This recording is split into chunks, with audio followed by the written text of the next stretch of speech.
18 परिवार थे, 16 का समाधान हो गया, 2 पेंडिंग रखे गए। एक स्कूल का मामला भी सामने आ रहा है जिसमें कर्मचारियों की जी हाँ, बताया कि 5-6 महीनों से उनकी फीस नहीं गई। डीसी साहब कहा कि इसके वे पैसे दो।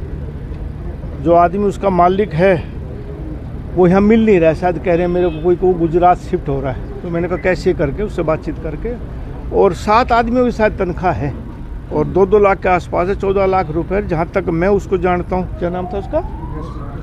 यशवी डागर। तो 14 लाख उसके लिए भारी भी नहीं। मैं भी बात करूँगा पर्सनल तौर पे, और डी साहब से भी कहा है, तो उम्मीद है वो पैसे मिल जाएंगे। एक रवनीत बिट्टू के लिए जो नहीं, ये मेरे लायक सवाल नहीं।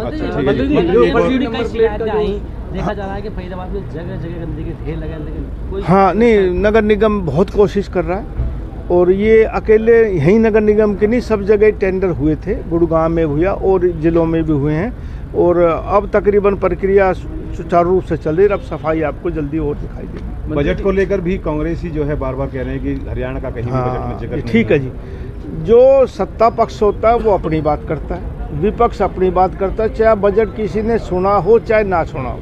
ये हमारे देश की परिपाटी होगी, जिसको ABCD भी नहीं पता हो ना, तो सत्ता पक्ष का कहेगा बहुत अच्छा है और विपक्ष का बुराई ही करता रहेगा।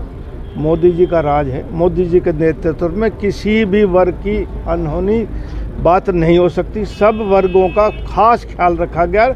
हरियाणा का बजट भी आएगा, हरियाणा की खूब खुशहाली तरक्की आएगी। अमेरिका ने टैरिफ भी कम कर दिया, जिसके बारे में क्या है? देखो, आप ये लगाओ ना, भारत एक बहुत बड़ी शक्ति है।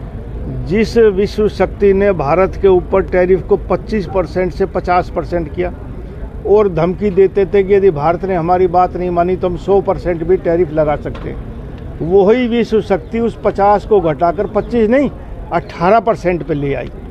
और यूरोपियन कंट्रियों ने भी भारत के साथ एक ऐतिहासिक समझौता किया। आने वाले समय में भारत विश्व शक्ति बनने की ओर अग्रसर है।